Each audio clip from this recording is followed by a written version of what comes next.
오늘 요절 말씀은 22절 말씀입니다. 같이 한번 읽겠습니다. 시작. 예수께서 말 들으시고 이르시되 내게 아직도 한 가지 부족한 것이 있으니 내게 있는 것을 다 가난한 자들에게 나누라. 그래야 나는 들어서 내게 보아가 있으리라. 그리고 와서 나를 따르라 하시니. 낙타가 바늘기로 들어가는 것이 부자가 하나님의 나라에 들어가는 것보다 쉬우리라. 25절 이 구절은 너무도 유명해서 어른이나 아이나 모두 알고 있는 그러한 격언입니다. 오늘 본문에 이 유명한 말씀이 나오게 된 배경이 나와 있습니다. 어떤 관리가 예수께 와서 물었습니다. 선한 선생님이여, 내가 무엇을 하여야 영생을 얻으리까? 여기서 관리라고 하는 것은 개역 한글에서는 간원이라고 표현되어 있는데, 이 간원, 관리라고 하는 것은 요즘 말로 하면 국회의원에 해당합니다. 예수님 당시 이스라엘에는 요즘 국회 역할을 하는 산헤드린이라는 공회가 있었습니다. 70인이 모이는 그 공회는 주로 4집단으로 구성되어 있었습니다.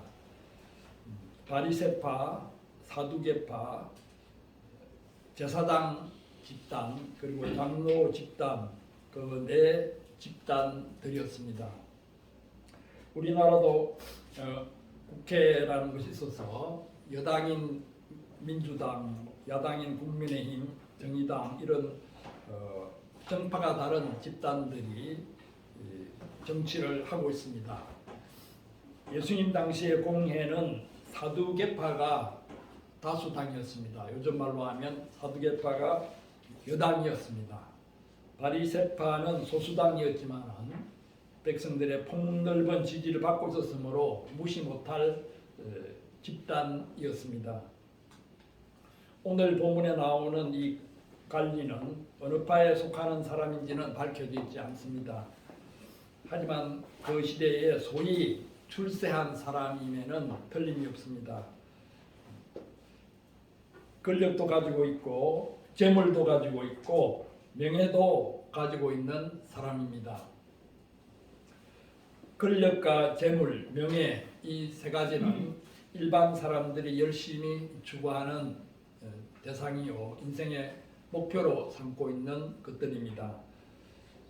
어떤 학자는 사람들이 세 가지 좋은 것들을 다 차지하려고 하는 데서 갖가지 사회 문제가 비롯된다고 진단했습니다. 그래서 그 학자는 정치에도 상권 분립이 있듯이 권력, 재물, 명예도 상권 분립을 해야 한다고 했습니다. 권력을 지닌 자는 재물과 명예에 집착하지 않아야 되고 재물을 지닌 자는 권력과 명예에 집착하지 않아야 한다는 것입니다. 또 명예를 지닌 자는 권력과 재물에 집착하지 않아야 한다고 했습니다.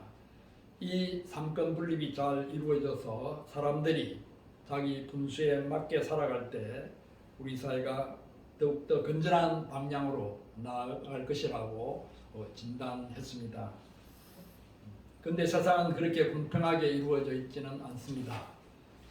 본문의 관리처럼 그 세 가지를 다 가지고 있는 사람이 있는 반면에 아무것도 가지지 않은 사람들도 있습니다.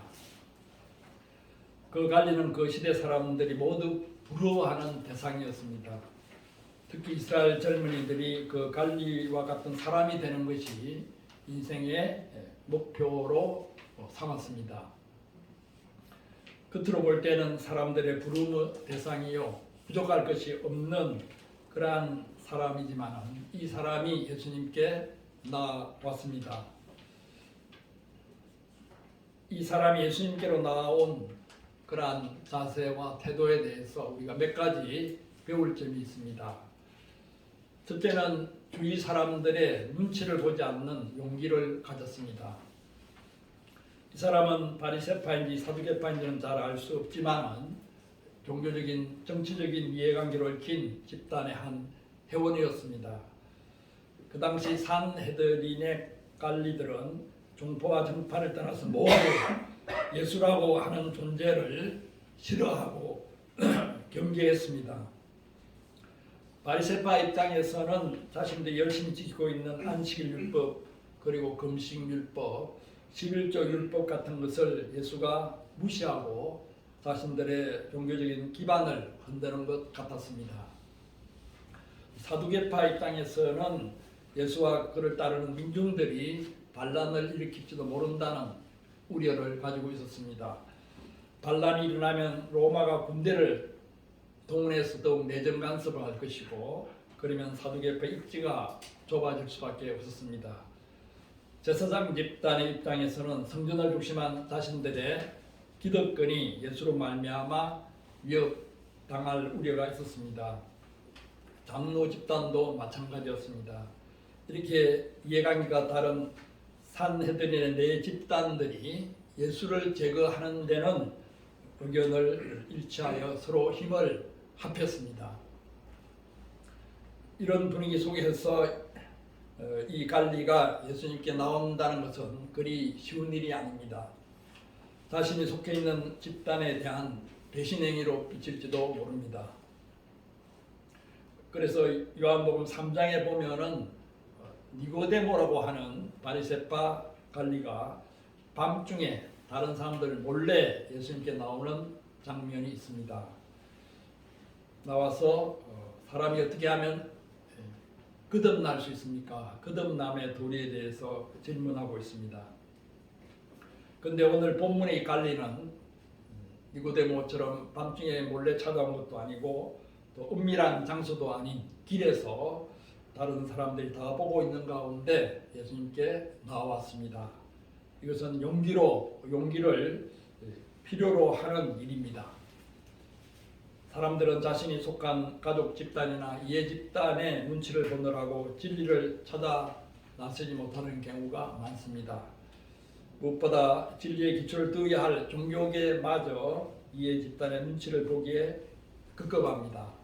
수많은 성경학자와 신학자들이 자신들이 성경에서 찾아낸 진리를 교단 눈치를 보느라고 소신 있게 밝히지 못하고 있습니다. 이런 사회에서 성경 진리와 예수님의 진리를 찾고 따르고자 하는 데에는 이해관계를 초월하는 용기가 필요합니다. 둘째는 간절하게 묻는 자세입니다. 이 갈리는 예수님께 나와서 선한 선생님이여 내가 무엇을 하여야 영생을 얻으리까? 라는 질문을 했습니다. 본문과 같은 내용이 실려있는 마가복음 10장 17절에 보면 그 사람이 달려와서 꿇어앉아 물었다고 기록되어 있습니다. 얼마나 간절한 심정으로 진지하게 묻고 있는 것을 알 수 있습니다. 우리나라 고전 명심보감에 보면은 젊은 근사라는 문구가 나옵니다. 제가 종종 이야기한 문구인데 칠판에 적혀있는 문구입니다. 젊은 근사라고 하는 것은 인생과 세상의 여러 문제에 대해서 간절하게 묻고 주변에서 일어나는 일들을 통해서 교훈을 얻는다. 생각을 가까이 한다는 식으로 해석할 수도 있고 주변에 일어나는 일들을 통해서 교훈을 얻는다 하는 그런 것으로 해석할 수도 있습니다. 쉽게 이야기를 하면은 많은 공무원들이 부정부패로 감옥에 가고 그러는데 근사정신, 그 주변의 사람들을 통해서 교훈을 얻는 그런 근사정신이 없으면은 자기도 똑같이 부정부패를 저질러서 다른 동료와 똑같이 감옥에 가는 그런 현상인데 그것은 근사정신이 없다고 말을 합니다. 그 뒤쪽에 문을 좀 열어놓죠.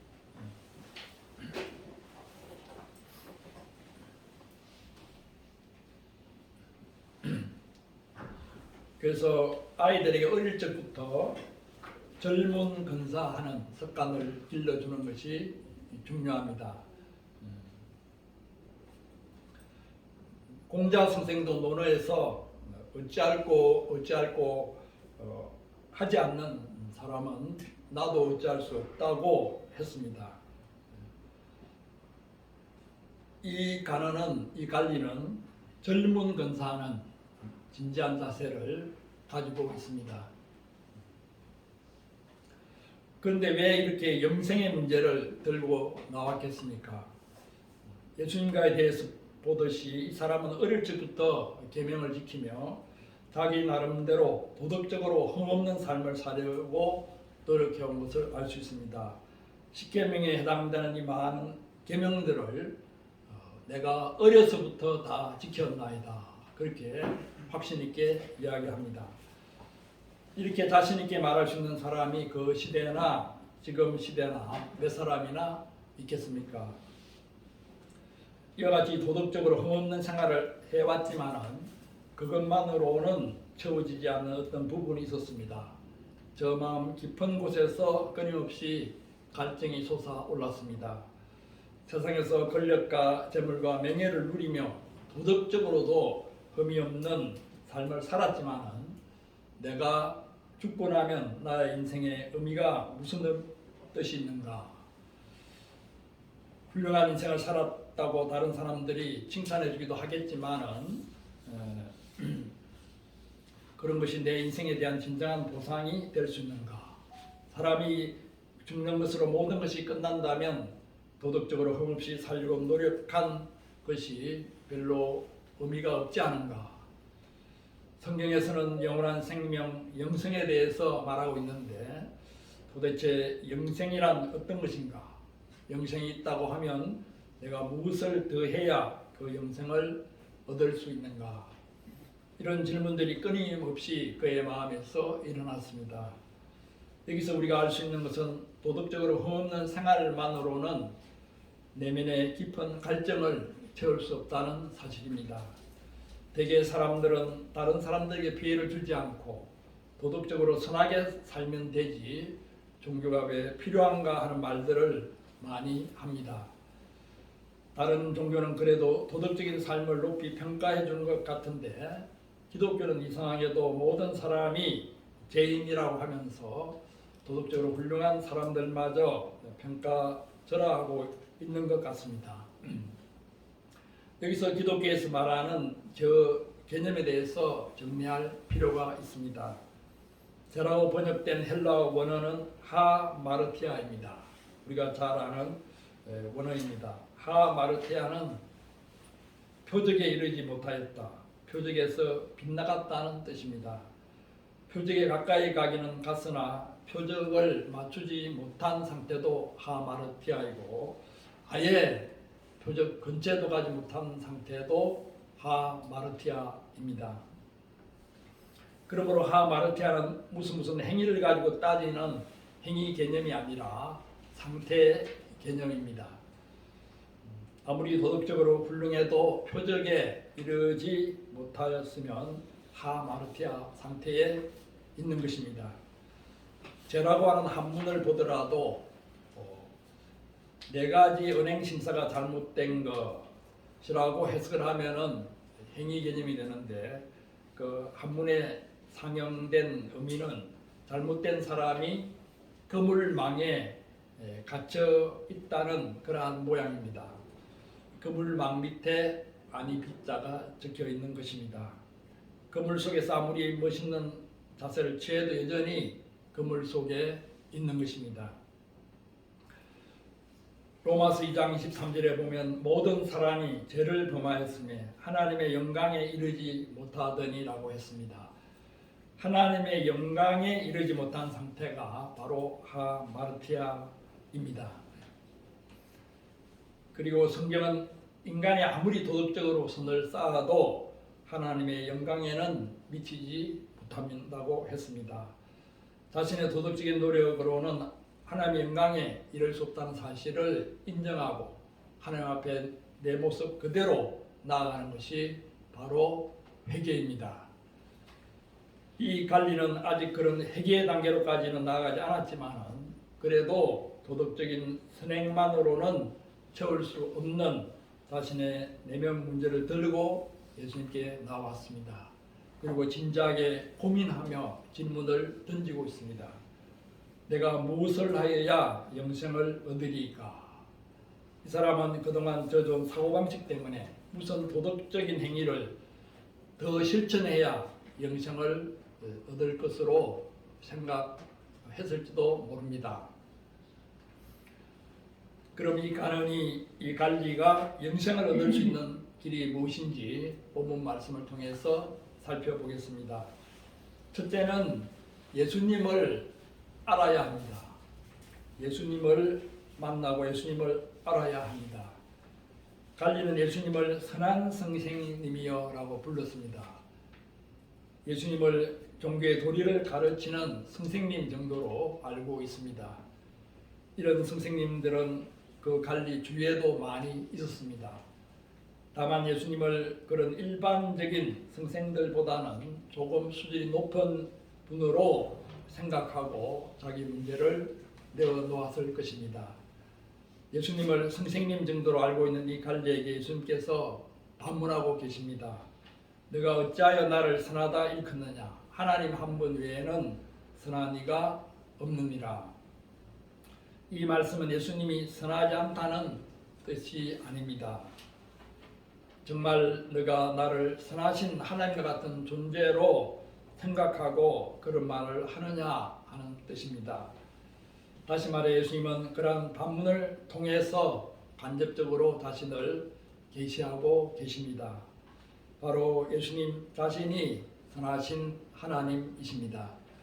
예수님 자신이 길이요 진리요 생명이요 영생입니다. 예수님은 4대 성인 중에 한 사람 정도가 아닙니다. 예수님은 도덕과 종교를 초월하신 분입니다. 예수님은 기독교도 초월하신 분입니다. 우리는 기독교 교리를 믿는 것이 아니라 영생 그 자체이신 예수님을 만나고 그분을 마음에 모시고 그분을 소유하는 것입니다. 영생이신 예수님을 소유할 때 우리는 영생을 얻을 수 있습니다. 둘째, 예수님을 따라야 합니다. 예수님은 도덕적으로 허없는 생활을 해왔다고 자배하는 이 사람의 문제점을 지적하셨습니다.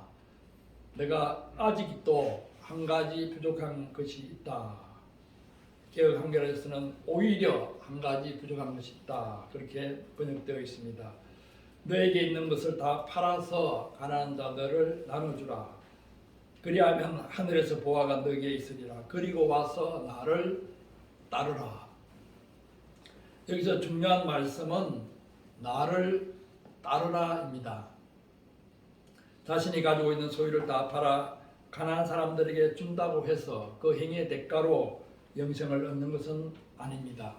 예수님을 따르기 위해서 예수님을 배우고 따르기 위해서 자신의 소유를 다 팔아 가난한 자들에게 주라는 것입니다. 예수님께서 보실 때 이 갈리는 예수님을 따르는데 가장 큰 방해가 되고 있는 것이 바로 재물 문제, 재물에 대한 욕심이었습니다. 예수님을 따르는데 가장 큰 방해가 되고 있는 것이 바로 오히려 한 가지 부족한 것, 아직도 한 가지 부족한 것입니다. 이 갈래의 경우는 재물에 대한 욕심, 미련이었지만 다른 사람의 경우는 육신의 정욕일 수 있고 세상 명예에 대한 욕심일 수 있습니다. 어떤 경우는 아직도 버리지 못하고 있는 악습일 수도 있습니다.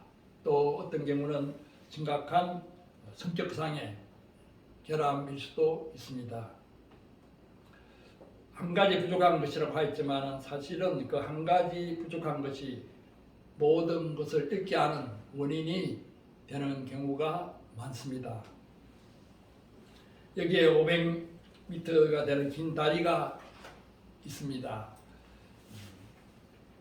그런데 499.99m는 튼튼하기 그지없습니다. 하지만 한 가지 부족하게도 나머지 1cm의 거미가 있습니다. 그렇다면 이 다리는 얼마나 튼튼한 다리라고 할 수 있습니까? 아무 이상이 없는 499.99m를 보고 499.99만큼 튼튼한 다리라고 할 수 있겠습니까? 그럴 수 없을 것입니다. 500m 전체를 무너뜨릴 수 있는 1cm의 금만큼 약한 다리라고 판정을 내리지 않을 수 없습니다. 제가 어떤 누명을 쓰고 형사한테 끌려가서 조사를 받은 적이 있는데 자기는 99.9% 당신이 범인인 것을 확신한다고. 그래서 내가 속으로 그 나머지 0.1%가 나에게는 100%입니다. 그 말을 하려고 하다가 그 말 했다가 또 얻어 터질 것 같아가지고 말을 하지는 않았지만은 그 0.1%가 이제 피의자한테는 100%가 또 될 수가 있죠. 결국 나중에 어떤 증거 사진을 내보였는데 전혀 내가 아닌 사람을 내보여가지고 또 내가 여러 가지 그 당시에 페이스북을 하고 있었다는 증거를 내미니까 깜짝 놀라면서 당신이 시간을 조작한 거죠? 이러더라고. 그래서 내가 또 속으로 그 조작할 능력이 있으면 내가 여기 앉았겠느냐고. 그래서 페이스북 주소를 나중에 스마트폰으로 보낸 적이 있습니다. 그러니까 다리의 비유도 그렇고 그 행사의 비유도 그렇지만은 그 0.1%, 0.01% 그 약한 부분이 전체를 무너뜨릴 수도 있다는 것입니다. 이와 같이 한 가지 부족한 것의 결과는 이만큼 엄청난 것입니다. 또한 이 가난에게는 예수님을 따르고자 하는 결단력이 부족했습니다. 그 결단력이 강하다면, 그 어떤 것보다도 강했다면 자신의 소유를 다 팔아서 가난한 자들에게 나누어주는 일도 서슴지 않았을 것입니다. 성 프란시스는 그러한 결단력이 강했기 때문에 또 그러한 부르심을 느꼈기 때문에 모든 것을 다 팔아서 가난한 자에 나누어주고 자신은 거의 노숙자처럼 예수님을 따랐습니다.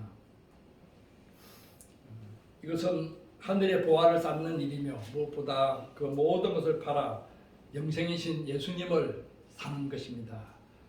영생이신 예수님을 얻는다면 그 어떤 것도 아까울 것이 없습니다. 하지만 이 갈리는 예수님의 말씀을 듣고 심히 근심했습니다. 마가복음 10장 22절에는 슬픈 기색을 띠고 근심하며 돌아갔다고 했습니다. 누가복음 저자는 그 사람이 심히 근심하게 된 이유를 그가 큰 부자이기 때문이라고 했습니다. 재물이 보통 많은 게 아니었던 모양입니다.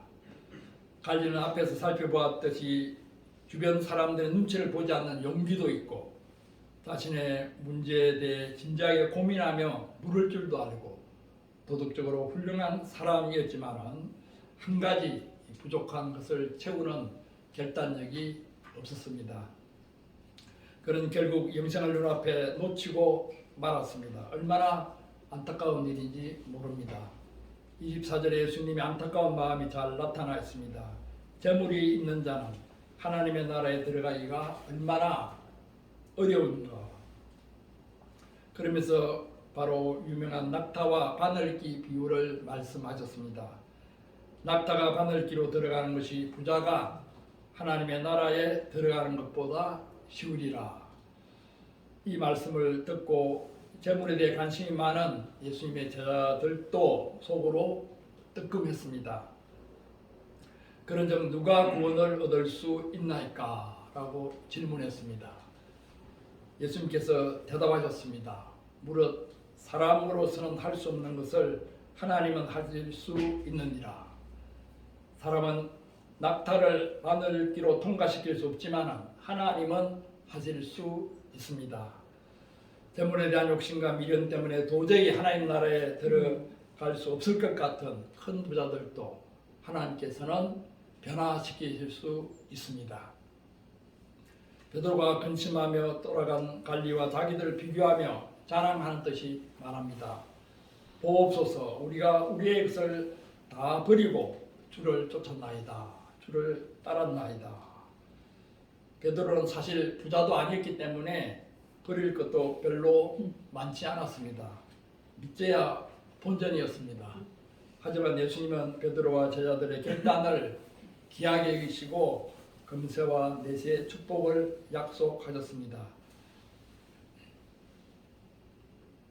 내가 진실로 너희에게 이르노니 하나님의 나라를 위하여 집이나 아내나 형제나 부모나 자녀를 버린 자는 현세의 여러 배를 받고 내세의 영생을 받지 못할 자가 없느니라.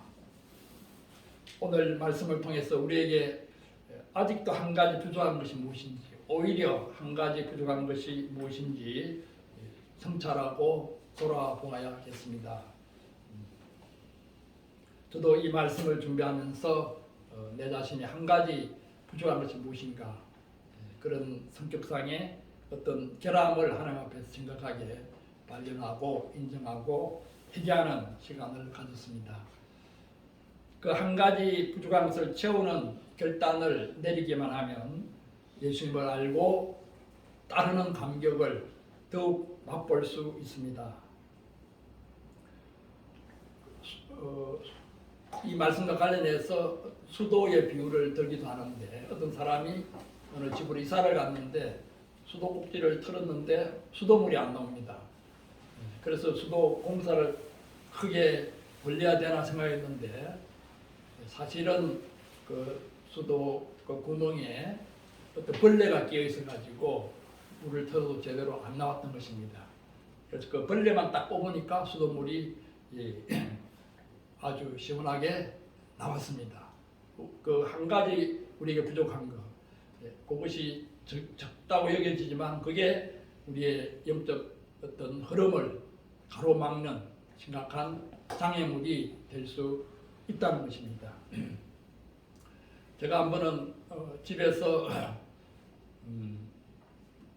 집벽에서 땅땅한 소리가 계속 몇 년 동안 들렸습니다. 그래서 전문가한테 물어보니까 수도관이 벽을 지나가면서 그것이 잘 고정이 안 돼 있어서 수도가 지나갈 때, 수도물이 지나갈 때에 수도관이 벽을 때리는 소리다. 그런데 이상하게 새벽 무렵에 주로 탕탕 하는 소리가 들려요. 그러니까 새벽에 일어나서 그 세입자들이 수도물을 틀 때에 그런 소리가 나는가 보다 생각하면서 어떻게 이 문제를 고치나 하고 고민을 했는데, 하루는 내 느낌이 이상해서 나가보니까 그 새벽 무렵에 보일러실에서 타당타당한 소리가 들려요. 가만 보니까 새벽에 보일러를 틀 때에 연통이 흔들리면서 연통 구멍이 있죠. 유리로 구멍을 내는 그걸 때리는 소리였어요. 타당타당. 그래서 거기에다가 돌멩이 하나를 딱 꽂았어요. 그러니까 몇 년 동안 괴롭히던 문제가 해결이 됐는데, 그것도 전문가 말을 너무 믿을 필요가 없는 것 같아요. 내가 실제로 찾아서 그 원인을 알아내야 한다는 것을 새롭게 배웠습니다.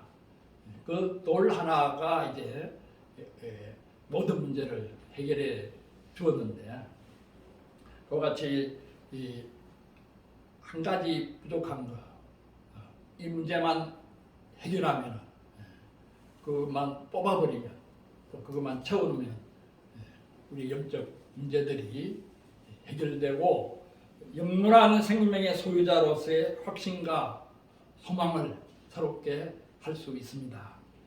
영생의 기쁨과 평안이 강물처럼 흐를 수 있습니다. 이 물을 먹는 자마다 다시 목마르느니라. 내가 주는 물을 먹는 자는 영원히 목마르지 아니하리니 나의 주는 물은 그 속에서 영생하도록 솟아나는 샘물이 되리라. 내 속에서 영생하도록 솟아나는 그 샘물, 영생의 샘물을 맛보며 살아갈 수 있습니다. 오늘 말씀 22절 말씀 다시 읽겠습니다. 시작. 내게 아직 예수께서 이 말을 들으시고 이르시되 내게 아직도 부족한 것이 있으니 내게 있는 것을 다 팔아 가난한 자들에게 나눠주라. 그래야면 하늘에서 내게 보화가 있으리라. 그리고 와서 나를 따르라 하시니. 우리에게 한 가지 부족한 것이 무엇인지 우리가 스스로 묵도하면서 살펴보고 기도하는 시간을 가지겠습니다. 기도하겠습니다.